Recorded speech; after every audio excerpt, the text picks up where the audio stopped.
go ahead and share my screen.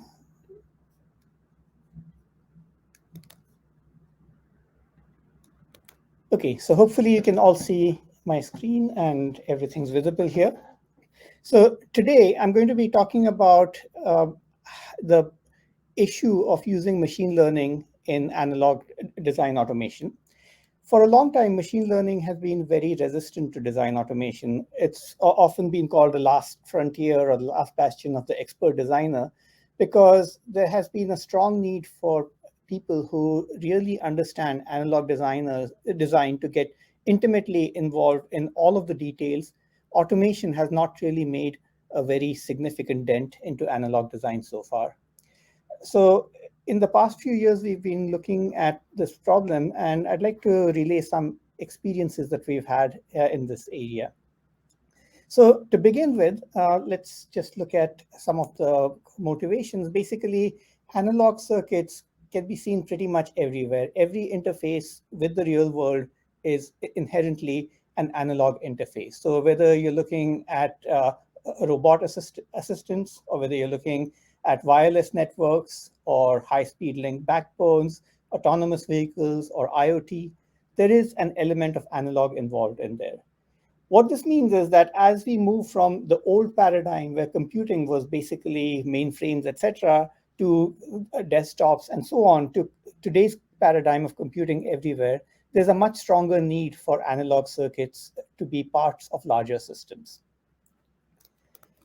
Now, if you think about where analog circuits appear, this is a picture of, or a teardown of, an iPhone 12.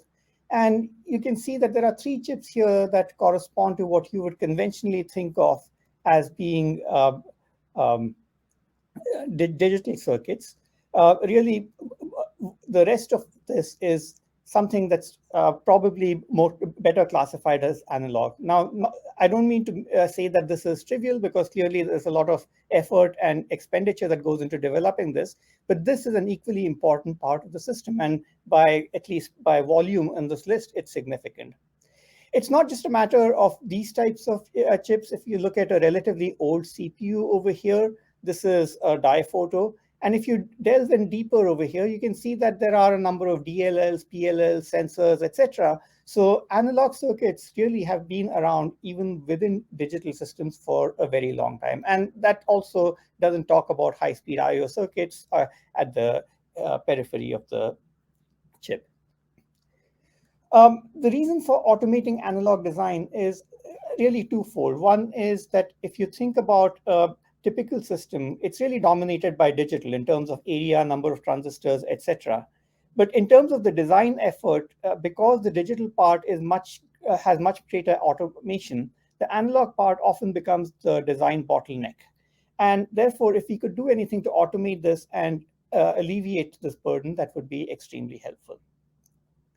Similarly, if you think about the cases where the design fails, where you have to respin the design, the analog part is really the part that has the largest design risk, because it's the part of the circuitry that's most sensitive, that can create issues when you test the system and it may not actually meet your specs.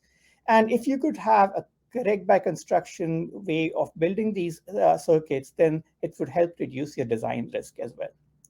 So to summarize, we've been looking at a proliferation of analog design. We've been looking at the design time. We've been looking at the design risk, and that justifies the need for design automation. But there's another factor, which is that the number of available expert analog designers in the world is really possibly not large enough to keep up with the increasing demand for analog. Now, like digital design, what you need to do in analog design too is to basically go through a cycle of synthesis, optimization, and then you go through some sort of feedback loop where you go back and use this information to go back and kind of correct your original design, etc. Except that in analog design, this feedback loop is invoked typically many more times, or needs to be invoked many more times. That's because analog designs are very sensitive. For example, if you have a bad estimate of the parasitics, you could actually really get a completely non-functioning circuit. So this feedback loop really has to you have to go through it many times in order to get the circuit right. Each iteration of this feedback loop is expensive. So if we can kind of speed this up, that would be extremely helpful. So now we've heard the keywords, we've heard the basic idea. The reason for performing automation hopefully is clear. The fact that we are relying on expert designers means that there is some sort of expert knowledge that needs to be captured. And this is where there is a role for machine learning. Now, if we look at this kind of a feedback loop and just imagine how we perform our optimization. Initially, we take a circuit, and the circuit could be, for example, a data converter, an A to D converter, for example. You might choose a topology for the circuit. So you might choose, for example, a SAR topology or any other topology. Once you've done that, you perform some kind of transistor sizing. At this point, typically a designer makes a guess on what the layout parasitics are, and then hands it over to a layout designer. The circuit designer is typically not the same person who performs the layout. It could be, but it doesn't have to be. And usually there is some kind of separation between this and this part and this part. In a corporate environment, it's often true that this is done by one group. This is done by even a non-engineer, an expert layout designer. And very often for a complex design, this could take a couple of weeks, at least days, if not weeks.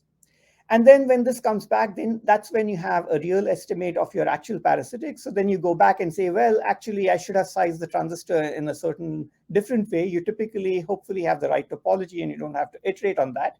And so you go perform your optimization again. Then you go through this.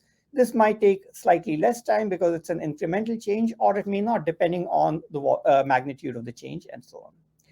So if you look at this part, this is sort of the major bottleneck. If we could somehow contract this, and if we could reduce this timeline from days or weeks to hours, this would be enormously helpful. Why? Because first of all, it would speed up the design cycle. I could perform this optimization here, then I could perform the layout, then I could basically perform my next optimization cycle much quicker, perform the layout again for that. And in fact, this increased speed allows me to perform a larger number of optimization iterations. So over the last few years, we've been working on a project called Align, which is an automated layout synthesis generator for analog circuits, which is basically this green box over here.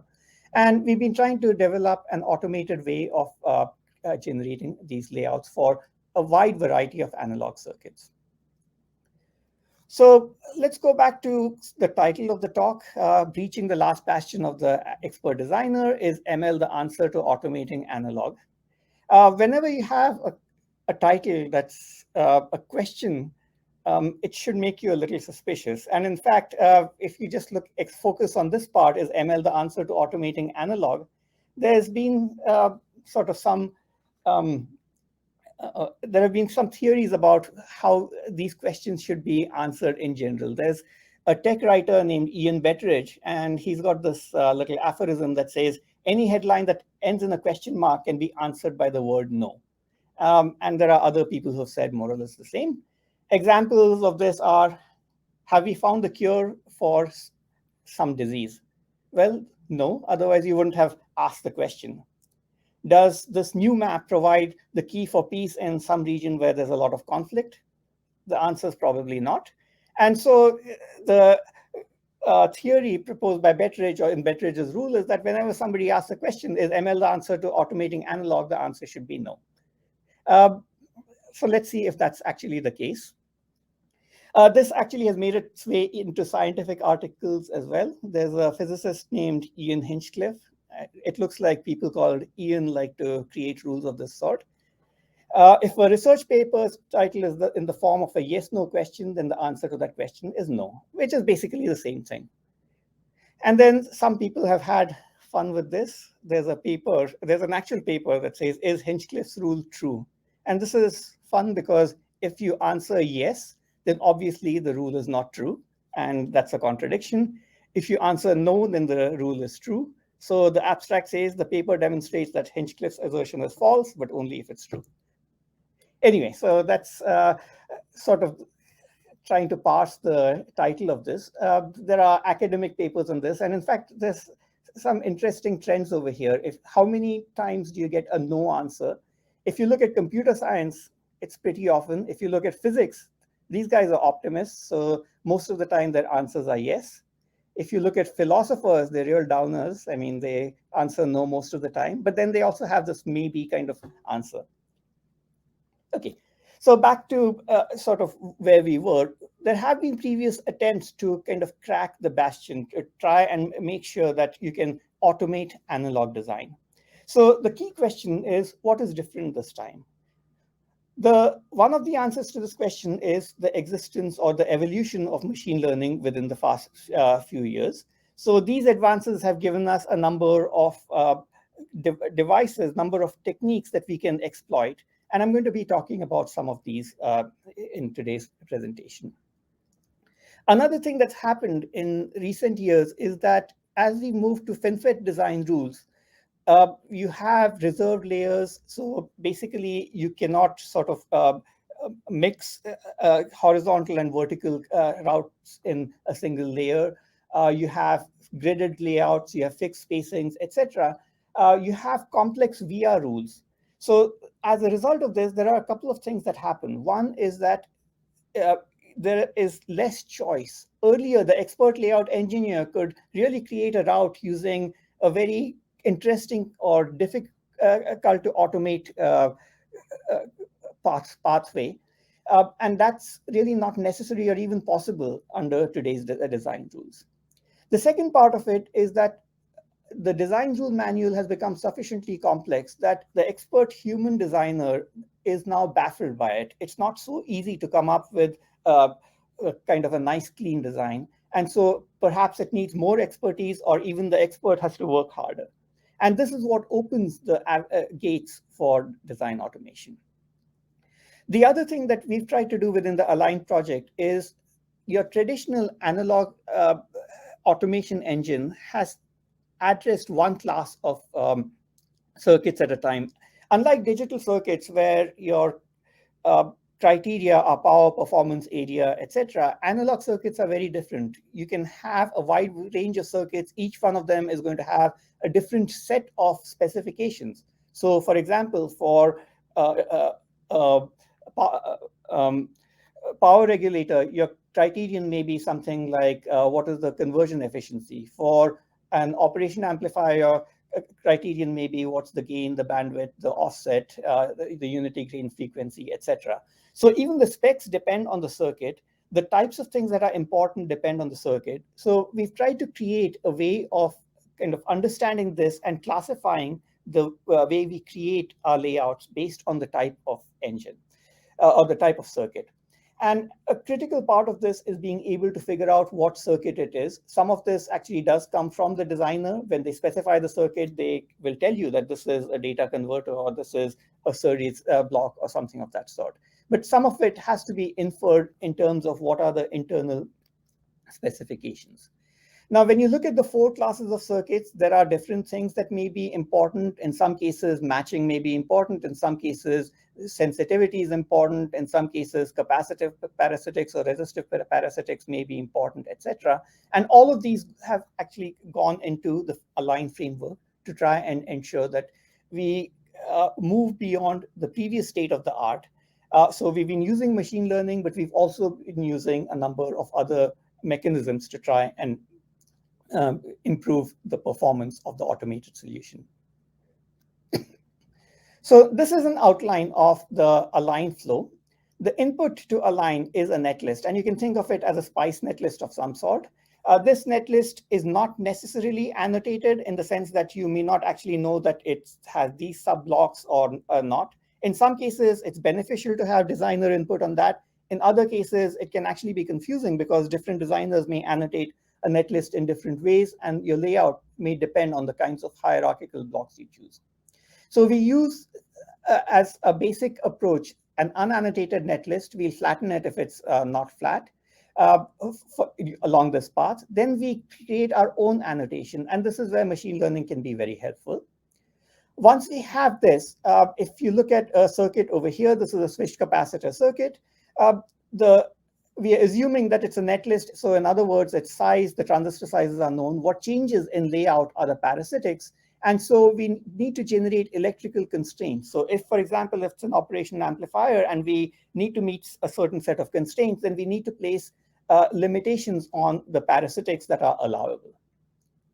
All of this is done more or less at sort of the netlist level. We then kind of take in the design rules and the process design kit and then start generating the layout. So over here, we take this thing, we create a hierarchies during annotation, and now we build the design hierarchically. At the lowest level of hierarchy, we have simple blocks that we call primitives, and we create the layouts for these. Then we think of these as black boxes, and we may have multiple versions of a primitive. And then we build up the layout using some kind of a block assembly scheme. And as we do this, we come to the final layout. And again, one of the big things in analog design is that you need to be very aware of the fact that there are specific matching and symmetry requirements, not just in placement, but also in routing that need to be honored. So here's the same switched capacitor filter, and I'll just walk you through how a line would go through this system. So in this case, what happens is that you take something like this. This is, of course, actually in netlist form over here, and we want to be able to identify something like this. So if you look at just a bunch of lines of SPICE code, what we need to do first is to identify blocks in here. So you have this operational transconductance amplifier, or OTA, and we would identify a certain set of lines in the SPICE code as being this OTA. And so we've identified this hierarchical block. Then you have the switched capacitor network as well. There's the symmetry over here. You would identify that as well. And that would help you create the layout. Within the OTA, there are sub-hierarchies as well. So for instance, you have this current mirror, you have this differential pair, you have this load over here. And this goes down to sort of the lowest level block. And this is what we refer to as a primitive. At this low level block, the structure is pretty definite. Regardless of what type of circuit it is, a differential pair is really a pair of transistors, a pair of schematic transistors in parallel with each other, driven by complementary inputs typically. And these may actually be implemented as multiple parallel transistors, so multiple fingers, multiple fins, etc. But fundamentally, they're just two transistors. Now, once you're at this level, generating layout for this structure is actually not that hard, because it's really a matter of understanding what the circuit is, what the design rules are. And so we have a way of abstracting the design rules. And then once we take that, then we can generate the layouts of these primitives. So if we look at the differential pair, for instance, we can generate the layout and it may look like this. Again, there are various styles that you may use. So you may have what's known as the common centroid style, where the beat, if this is transistor A and this is transistor B, the centroid of B is the same as the centroid of A, and that helps you to mitigate performance variations. Or there's an interdigitated style, which is AB, which typically helps you get better layout parasitics. Once you have this, then you have the layout for this structure. Similarly, you get the layout for this and this. Now you start assembling it together, and then your OTA may look something like this. Notice that there's this line of symmetry. This line of symmetry mirrors the line that's over here. So your layout engine has to be conscious of this. And once you have this structure, then you can put it with the switched capacitor network and this line of symmetry to create the overall system. And this is your layout. This is the line of symmetry. Capacitors are huge, so the area is really dominated by capacitances. And the OTA, which was over here, is flipped by 90 degrees, and it's shown over here, and that's your final layout. So that's the overall kind of idea over here. And kind of one of the big things that I'm going to start by talking about is how do you perform this annotation over here? How, given the netlist, how do you perform annotation to recognize blocks and hierarchies within the system? So let's look at this a little further. I started talking about OTAs, and one of the difficulties in analog design is that there is no unique way of building things. So there isn't sort of a basic standard cell that, etc. If you look at a very fundamental building block like an OTA, that really can be built in a large number of ways. This is just a small sample of the ways that you can build it. And you can see that there are some resemblances over here. There's typically some kind of a differential pair. There's some kind of a load. There's some kind of a current source, etc. But that can appear in many ways. It can appear as a one-stage or a two-stage structure, etc. So if you look at a netlist, how exactly do you recognize this? So this was actually a presentation at the first MLCAD where we had talked about the solution to this. We were looking at using graph convolutional networks for doing this. So we take the same familiar example over here, and then we can create a graph out of this. This is basically the transistor level structure over here. Every vertex over here is either a device or a net, and then you can create an interconnection between these. And each vertex has a node feature vector or an attribute, which basically talks about what type of element it is, plus other information that you have.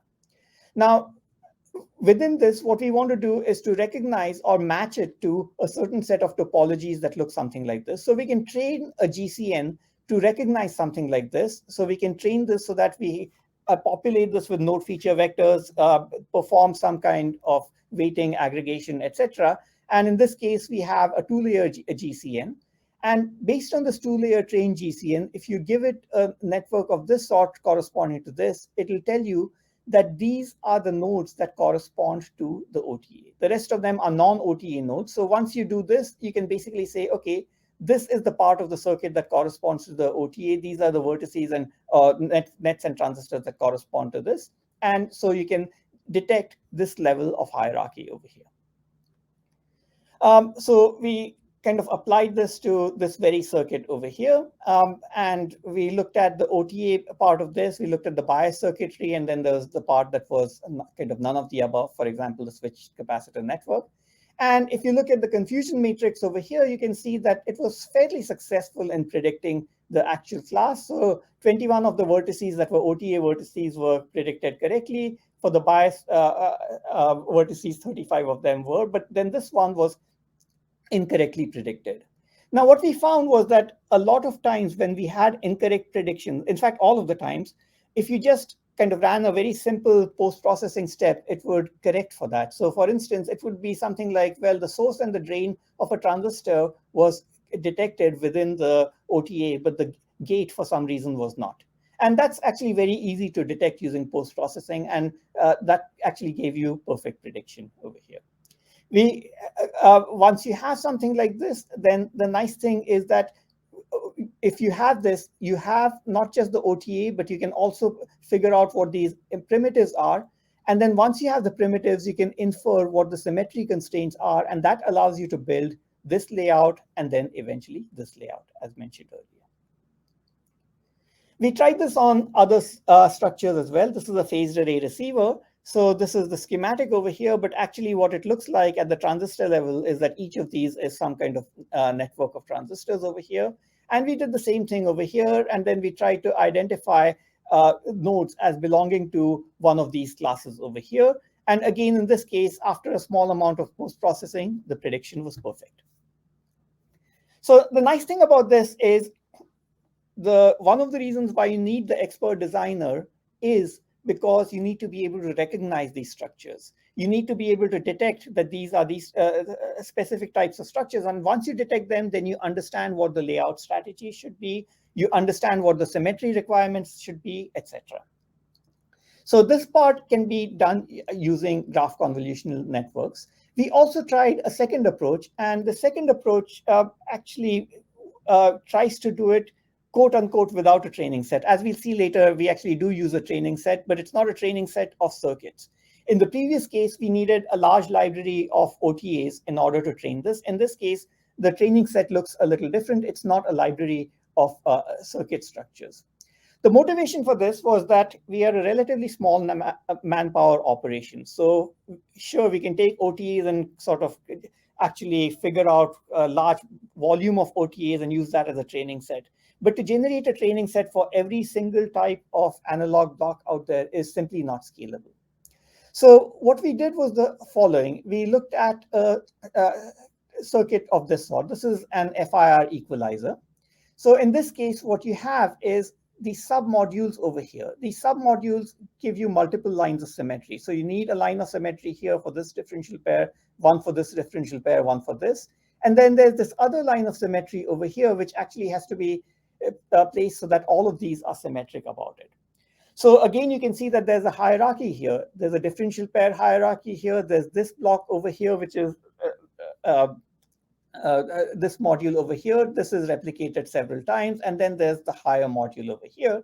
And what's interesting here is that in many cases, these modules are not identical. They're pretty close, but in some cases, you might use, for example, a 5-bit current source. In some cases, you might use a 6 or a 7-bit current source.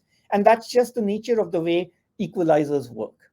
But when you lay these out, you want to recognize that these are very similar, and a human designer would actually do that. So we sort of introduced this notion of quote unquote error-tolerant matching. So in this case, this is another example over here. These are two low noise amplifiers. This is a common gate LNA. This is a common source LNA. They look very similar up here, but then the connections are a little different. The source here is connected to V in, the source here is connected to ground, etc. And when you look at the layout, this is a human-generated layout. You can see that there's extremely high symmetry over here, and that's actually required by the system. So how do you sort of figure out what this error-tolerant matching should be? So we use the notion of graph edit distance. And very simply, the graph edit distance says that if this is my initial structure and this is my final structure, and I represent them by a graph, how much do I need to perturb the initial graph? How many edits do I need to make to the initial graph to reach the final graph? So let's look at how we do that. So in this case, for instance, I could make 2 edits here, delete this, and I get something like this. I make another 2 edits where I connect this thing to V in over here, and I connect this thing to ground, and now I'm at this point over here. So the graph edit distance from here to here is 4, and that's considered small. If it were an entirely different circuit, the graph edit distance would be a lot larger. So the philosophy here was that if I'm looking at approximate matching, and this is the kind of thing the human designer does very well, I can detect the graph edit distance, and if it's sufficiently small, then I mark that out as being a symmetric situation. Okay. So when you want to kind of detect a larger structure of this sort, let's go back here. There are a few things that you need to do. The first thing you need to do is to perform this approximate matching over here. The second is to realize that you actually have a large number of replicas or near replicas of the same structure, and that gives you an array. And whenever you have an array, that actually brings in various types of symmetry requirements that can be detected. Again, this is something that a human intuits, but this is something that an algorithm can be trained to learn. So in this case, if we look at this example over here, this is approximately similar to this. So then we would lay it out in this way. And our annotation structure would actually take all of these things, and then it would use a neural network to detect the graph edit distance, to detect whether the graph edit distance is sufficiently small or not. So in this case, we use something known as a neural tensor network, which actually gives you a similarity score. And again, this is a standard network in the literature that we've tuned and customized to our application. But basically, this tells us what the graph edit distance is, and then we can detect whether this should be symmetric or not. So when I said there was no training set, I sort of lied, because of course, if you have a network of this sort, you need to train it. But the training is not done on circuits per se, but it's done on graphs, and it's used to detect graph edit distance similarity rather than trying to identify circuits. So both of these approaches, trying to work with recognizing structures and trying to recognize approximately similar structures, are a vital ingredient. A third ingredient is whenever you have these large arrays. So in this case, you have an R2R DAC. This is the same structure I'd shown earlier. You can see that there's a replication of some structure over here, here, here, etc. So once you detect that, you can actually direct your layout tool to place these in a regular array. Similarly, over here, you can see that this is placed in a regular array. We've obeyed this line of symmetry, which is about R1, R2 over here. all of these are placed in a symmetric way about the center. There are some that are a larger number of bits. These are placed again symmetrically about the center, and so on. A second application that I'm going to talk about is circuit performance optimization. So when you are looking at optimizing analog circuits, as I said, every circuit has different performance requirements and specifications. So the basic idea is if you look at a simple OTA structure of this sort, this is similar to what I talked about earlier. There may be kind of various performance metrics that you have, and the performance metrics change with the block that you're working with. The big problem here is that layout parasitics make a big difference. So if you look at the schematic performance with estimated parasitics, that can be very different from the layout performance. So you want to be able to close this gap somehow. So this is where machine learning actually comes in very useful, because within the placement loop, at every step, when you evaluate a candidate placement, you can build a machine learning model and ask the question, is this layout a good layout? Is it likely to meet specs after placement and routing? So I'll talk about a couple of approaches that we've used over here. The first is, when I look at these constraints over here, each of these is basically a function of the gain has to be greater than a certain amount, etc. So you can think about it as a nonlinear constraint of some sort, except that it's not a nice nonlinear function. It's really something that comes out of a SPICE simulation. The question then is, can we generate this constraint boundary? Can we detect this constraint boundary? So if you look at a kind of a more realistic specification for an OTA, it's not just those 2 or 3 specs. There's all of these specs over here, and you may have different specs depending on the type of structure. Some of them can give you higher specs than others for some parameters, etc. So when I have a structure of this sort, what I'd like to do is, these are the variables that I have. These are the nets that I have. I can make these nets longer or shorter, etc. In some cases, I need to obey symmetry. That's easy to fix because you replace 2 variables by 1. But the key question is, how long can I make this net? So one of the things that you can do over here is that you can think of the lengths of these wires or the RCs on these wires as parameters. And then you can think about this as a feature space. And within this feature space, I can say, well, I'm not going to allow this resistance to be larger than this amount. I'm not going to allow this capacitance to be larger than this amount, etc. So you can come up with an initial sort of a coarse bound on this thing. And then within this coarse bound, there are some feasible points and some infeasible points. Now, if I look at these feasible and infeasible points, in order to detect them, there are a variety of approaches that could be used. And the big issue here is that some of these constraint boundaries are approximately linear. Some of them are highly nonlinear.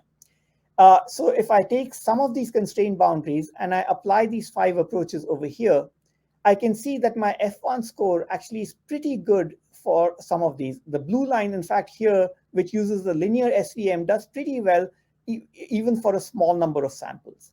This indicates that this constraint may have a linear or near linear boundary. For other cases, if I look at other constraints, my linear SVM actually does pretty badly over here. And in this case, something like a multi-level perceptron actually does a lot better. So the philosophy over here is that we'd like to be able to detect the easy ones, the linear ones first, and then take a larger number of samples for the nonlinear constraints. So if the space is linearly separable, use a linear SVM, otherwise use something more complicated.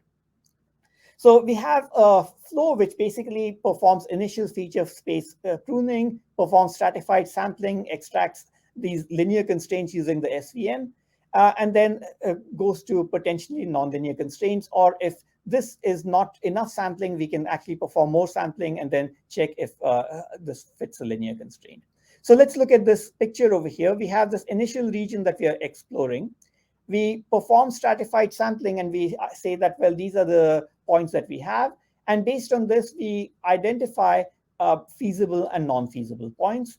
If the boundary is separable using a linear constraint, then you're done perhaps over here or perhaps with more samples over here. In some cases, the boundary is decidedly nonlinear, and in that case, a multi-level perceptron helps. Okay. So in this case, for instance, if we look at an OTA, and these are the parameters over here, in many cases, you can get away with a linear constraint because you're looking at relatively small perturbation when you add parasitic wires. But in some cases, you actually do need a nonlinear constraint. For some other types of OTAs, you actually need nonlinear constraints even for some of these other performance specs. So using this, we were able to generate layout, and these are kind of beautiful human-like layouts for a variety of structures over here. They all meet specifications. The specifications for a sample are shown over here. When we use our approach, everything's green, we meet all specs. When we use alternative approaches, then you may not meet some of the specs. Okay? So this is one kind of simple machine learning approach that can also work. We've also explored a graph convolutional neural network type of approach. And in this case, what we try to do is we use a GCN-based approach. And the advantage of doing this over here is that we can actually generalize this across topologies. In the previous case, we had to do it on a topology-specific basis. So essentially, the idea over here is that we take the graph of this structure. And then as we take the graph of the structure, we essentially apply an attention vector to the edges. And that creates a kind of a coarsening of the graph. And by applying this attention vector, we can actually take an arbitrary topology, and through a few levels, we can really coarsen it to look something like this. And then we can apply our criteria for something for this graph over here, for this set of edges. The advantage of doing this is that regardless of what topology of OTA it was, since they all share a certain set of characteristics, we can use this approach in order to be able to identify the performance feasibility of the OTA. So some results are shown over here. If we use just a CNN, these are three different types of OTAs. If you just use a CNN, then in this case, it actually doesn't do as well as using the GCN-based approach, which is P, which was the approach that we had proposed. We can handle graphs with different node sizes, as I mentioned earlier, which means different types of OTAs or different topologies of circuits, because they all get kind of coarsened to something like this. The other thing that's interesting is that we can actually use transfer learning as well. So in fact, we can train on a basic topology and then use transfer learning to improve the performance on a specific topology. So if you have a cascaded OTA and you convert it to a current mirror OTA, this is your initial accuracy comparable to the CNN. But with transfer learning, you get distinctly better over here. In some cases, the improvement is not that great because you did pretty well to begin with, but in most cases, you do better than using just the CNN. Okay, so that's been the overall kind of idea. These are examples of ways in which we've employed machine learning. Now, the big question is, machine learning by itself is interesting, but have we met our end goal, which is to be able to deliver an automated solution? So I had shown this flow at the beginning of the talk where you take something that's unannotated and then you generate a layout based on that. But realistically, you get designers of different levels of expertise. Some of them really want a push-button solution. Some of them want a certain level of control. And part of our team is a set we're working with a bunch of designers at Intel, and they have very specific ways in which they want circuits to be built and specified, etc. So within this flow, because all of this is modular, this is all open source code, by the way, and all of these structures are modular, we can actually provide multiple entry points. One entry point is no human in the loop. You push a button and you go from here to here. The second entry point is that you allow the user to provide the constraints and the annotation and the hierarchy. So you basically bypass this part over here and you enter over here and generate this thing. A third entry point is the user can provide some place and route guidance as well. So in addition to all of this, the user provides some guidance because there may be some previous experience that they can leverage. And this is for the more experienced designer. And then the fourth case is when you have a way in which the user kind of pretty much knows what they want to do, but they need the tool to actually generate the layout. So this essentially turns out to be a kind of a Python coding exercise. Not every designer is skilled enough to do this, but those who are are able to handle this. And if you're aware of, for example, the bag design suite from Berkeley, that actually does something similar as well. Okay, so how do these four kind of entry points compare? We ran this on a bunch of circuits. These were Intel circuits using the 22 FFL technologies. These are two LDOs, low dropout voltage regulators, and they have various specifications on speed, matching, power density, IR drop, etc. This thing was actually fabricated, and we have silicon measurement results, which basically show that the approach worked. These were the two blocks, the analog LDO and the digital LDO. The designers used a line to synthesize these blocks, and the rest were manually synthesized. And the interesting thing over here was, in terms of the productivity gain, the mass design was significantly faster. This is the manual layout. The initial layout took about 40 hours. Further optimization took 40 hours, and then there's some overhead for DRC, etc. When we use the four entry points over here, recall that the entry points were no human in the loop. The user provides constraints, annotation, the user provides physical constraints, etc. You can see that the amount of time required to generate the layout is significantly lower in this case. The optimization is a second round of layout. And in this case, the first case actually is clearly the shortest and perhaps not as good quality as some of the others, as we'll see later, but it was good enough to meet specs. And if you look at the last part over here, which is the DRC check, in this case, because it's automated, it's correct by construction, and sure, you can run DRC, but actually it passes every single time. So it gives you a productivity gain of at least an order of magnitude, maybe nearly 2 orders of magnitude in this case. And that is a compelling reason to automate design, even for an expert designer. How does the performance compare? The 4 entry points are shown over here. This is the manual design. It's the most compact of all. So in that sense, it's a good thing. However, one thing to remember is that in analog design, area is typically not a major factor. These structures are typically very small anyway, and so designers will be happy to give out some level of area overhead. It doesn't typically make a huge difference to the larger chip, as long as there's enough area that's budgeted for this block in the overall design. The place where area matters is that a larger area corresponds to larger parasitics, which means worse performance in some cases, but not necessarily. It depends on where those parasitics are. With entry point number 1, which is no human in the loop, this was the solution that was obtained. And if you look at the actual performance metrics, all solutions met the specs entirely. In case of the entry point number 3, there's a version 1 and a version 2. And in version 2, we basically took feedback from version 1 and refined the design. And then you can see that this thing actually comes fairly close to the solution over here.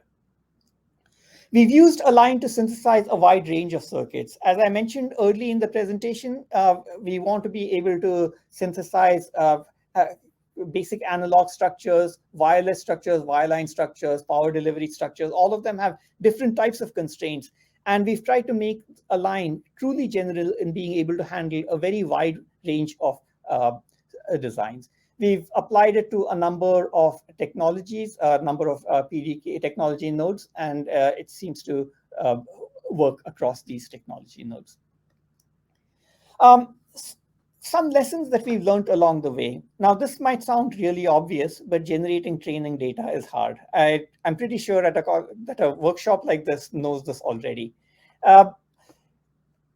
As we did this for our GCN training, for example, we mined over 1,000 configurations of OTAs from the literature. These are different combinations of the biasing circuitry, the type of, the number of stages, the type of topology, NMOS, PMOS, etc.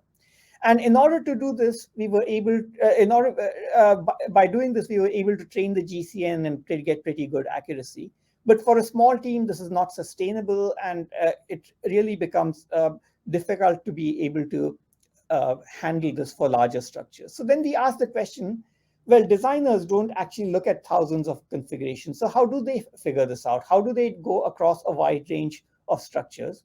And typically one of the things that designers do is they look at the layout, and if the layout has a lot of regularity and repeated structures, that is an immediate pointer that you need to build array structures. When you get to array structures, there are natural considerations of symmetry and alignment that come into play.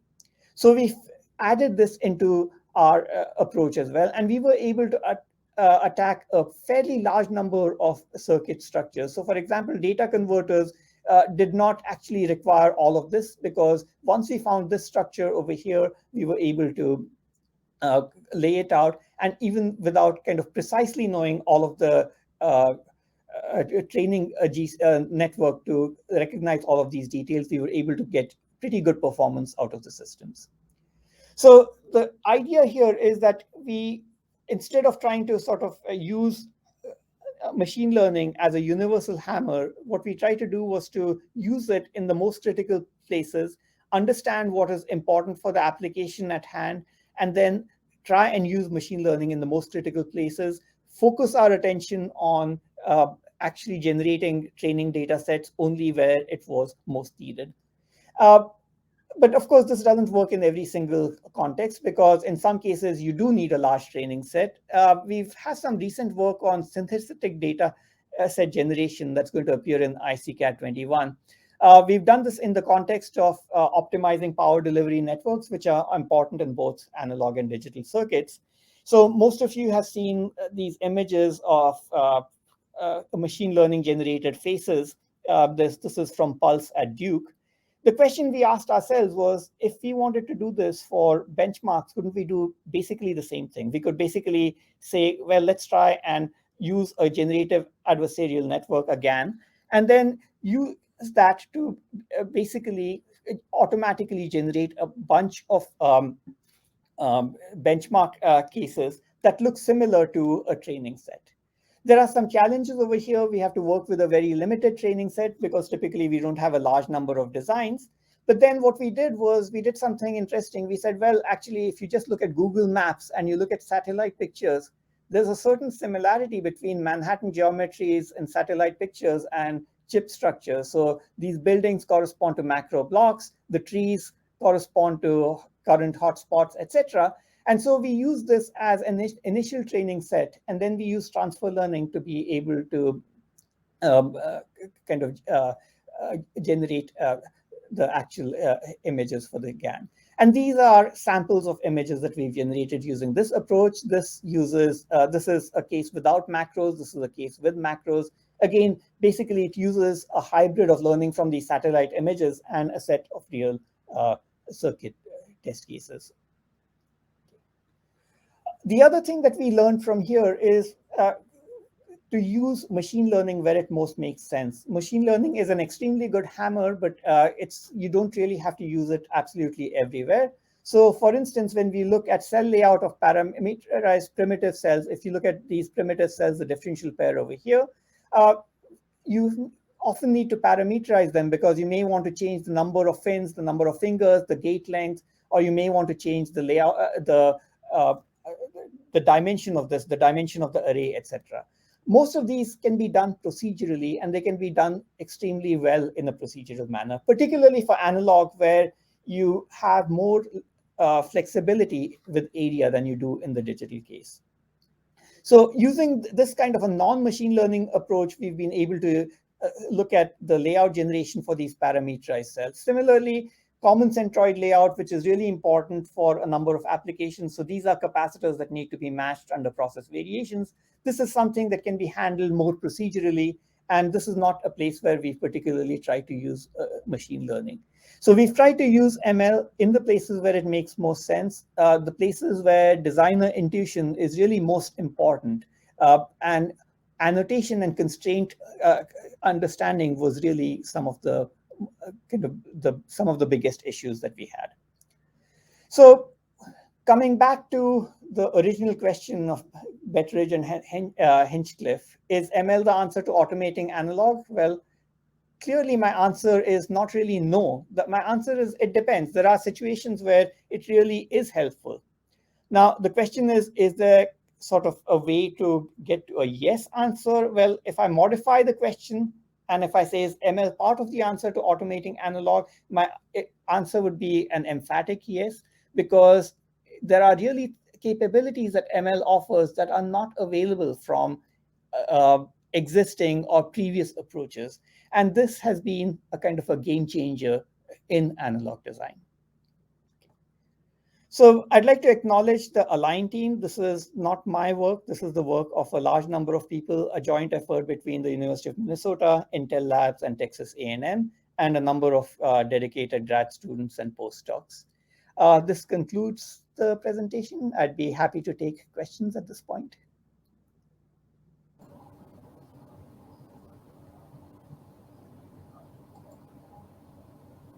So if you want to ask questions, just click on to speak and you can go and ask your questions.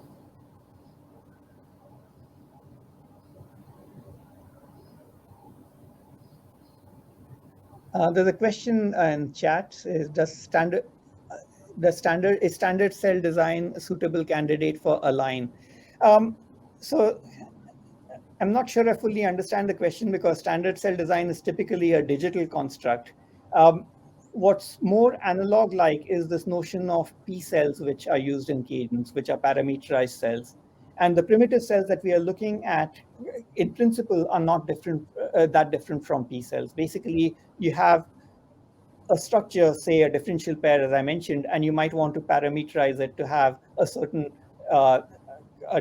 effective W by L.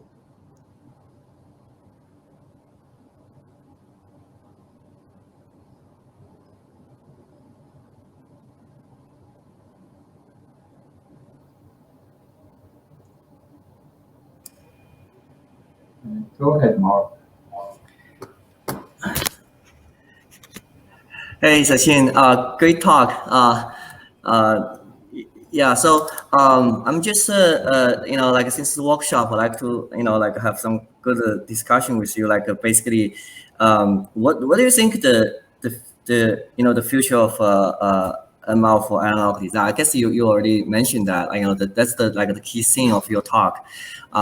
I feel like today,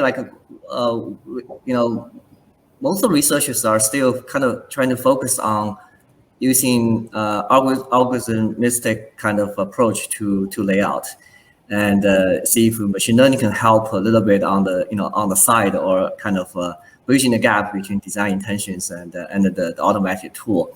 I wonder whether it's possible someday that we can pretty much generate a layout with models, right? And what do you see as the challenges of actually doing that? Yeah, so I think when you say, as I mentioned earlier, there are kind of a number of steps in layout generation. So for some of these steps, using algorithmic or procedural approaches actually makes a lot of sense. But for instance, tomorrow's keynote is on using RL for placement. Right. Something like that could certainly be a candidate for analog layout generation as well. So I think the jury is out on that one over there. That is certainly an area where we could make much more progress. The other reason why this is kind of important is because this whole area of understanding constraints and formulating constraints is really very difficult. Again, if you try to think about why ML is important, what we're trying to figure out here is where can we use kind of non-procedural approaches.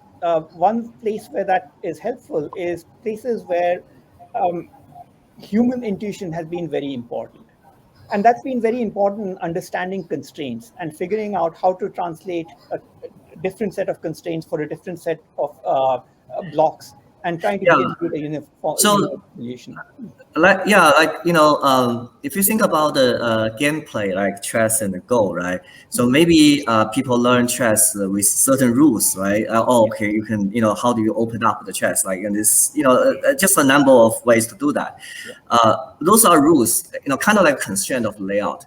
But for machine learning, it doesn't really care, right? Like it somehow it learns the rules, but really it's not, like the AI is playing the chess. They don't know what this is their rule to like have two knights or up or things like that, right? So I'm just thinking like is that possible? Like someday, like we can directly generate out without actually having to go through this constraint and then ordering constraints with some algorithms. Just some stuff out there. That would be great. I think one of the difficulties there also is that you eventually have to guarantee a perfect solution when you tape it out.